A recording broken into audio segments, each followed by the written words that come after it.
Video काढा, video बनवा, video बनवण्याच्या नादात सगळ्याच कामांना उशीर होतो. हाय हॅलो, मी छाया. मी सर्वांचं स्वागत करते छोट्याशा मिनी ब्लॉगमध्ये. इथं सकाळची जी क्लिनिंग असते ना, तर ती करून घेतली. इथं नाश्ता बनवायचा होता.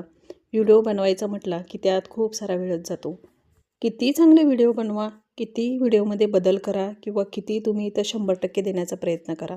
व्हिडिओमध्ये कोणताही कंटेंट वापरा किंवा कोणत्याही कंटेंटवर तुम्ही व्हिडिओ बनवा, तरी पण तुमचा व्हिडिओ व्हायरल होत नाही. यूट्यूबवाल्यांचा माहीत नाही काय प्रॉब्लेम आहे. छोटे जे क्रिएटर असतात त्यांना ते व्हायरलच होऊ देत नाही. कितीही चांगला व्हिडिओ बनवा, कितीही व्हिडिओमध्ये क्वालिटी वापरा किंवा व्हिडिओमध्ये कितीही सुधारणा करा, तरी पण ते व्हिडिओ व्हायरलच होत नाही. आणि ज्यांच्या व्हिडिओमध्ये काहीच नसतं, काहीतरी दाखवलं जातं, काहीतरी बोललं जातं, तरी ते व्हिडिओ व्हायरल होतात. यूट्यूबवाले असे का बरं करतात हेच माहीत नाही. तुम्ही कितीही प्रयत्न करत राहा, कितीही मेहनत करत राहा, तरी पण यूट्यूबवाल्यांना तुमची मेहनत खरंच दिसत नाही का? हा सगळ्यांना छोट्या क्रिएटरला पडलेला प्रश्न असतो. तर चला, थोडंसं मनातलं होतं ते बोलून दाखवलं. तर इथं सकाळच्या नाश्त्यामध्ये मी बनवत होते पोहे. सगळे सेम पद्धतीनंच पोहे बनवले जातात. तर पोह्याची डिटेल रेसिपी ना मी लाँग व्हिडिओमध्ये टाकलेली. तुम्ही तिथं जाऊन पाहू शकता की कशा पद्धतीनं मी हे पोहे बनवते. पोहे बऱ्याच जणांना आवडत नाही, म्हणजे बऱ्याच जणांना आहे ना पोहे खाल्ल्यामुळे ना ॲसिडिटी होते. पण गरमागरम जर पोहे खाल्ले ना तर खूप छान लागतात. तर इथं मस्त असे हे पोहे बनवून तयार होते. सध्या माझी मुलगी घरी आलेली आहे ना, तिच्या सुट्ट्या चालू आहे.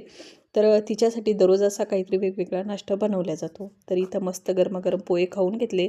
त्याच्यानंतर फ्रेश झाले. लगेच मला देवपूजा करायची होती. तुम्ही इथं पाहू शकता जास्वंदाच्या झाडाला, मोठा जो जास्वंद आहे ना, तर त्या जास्वंदाच्या झाडाला मस्त 2-3 फुलं आलेले होते. खूप छान दिसत होते.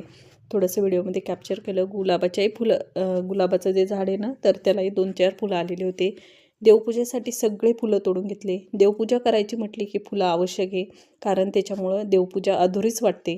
दररोज फुलं वाहण्याची सवय पडलेली आहे ना, म्हणजे एखाद्या दिवशी जर फुलं अर्पण केले नाही किंवा देवांना वाहले नाही, तर असं सुनं वाटतं. तर इथं मी सगळे जे फुलं होते ना मागच्या साईडचे, ते पण तोडून घेतलेले. माझ्याच घराच्या अवतीभोवती खूप सारे असे फुलं निघतात. मला म्हणजे असं कुठं जाण्याचं गरजच पडत नाही.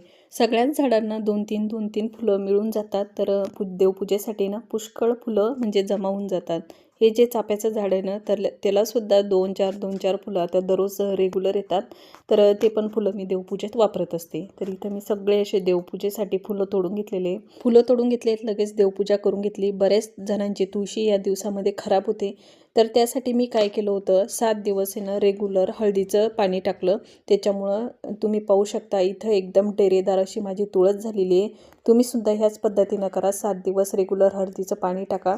त्याच्यामुळं तुळस छान होते. कसा वाटला व्हिडिओ नक्की कमेंट करून सांगा. भेटूया पुढच्या व्हिडिओमध्ये. तोपर्यंत बाय.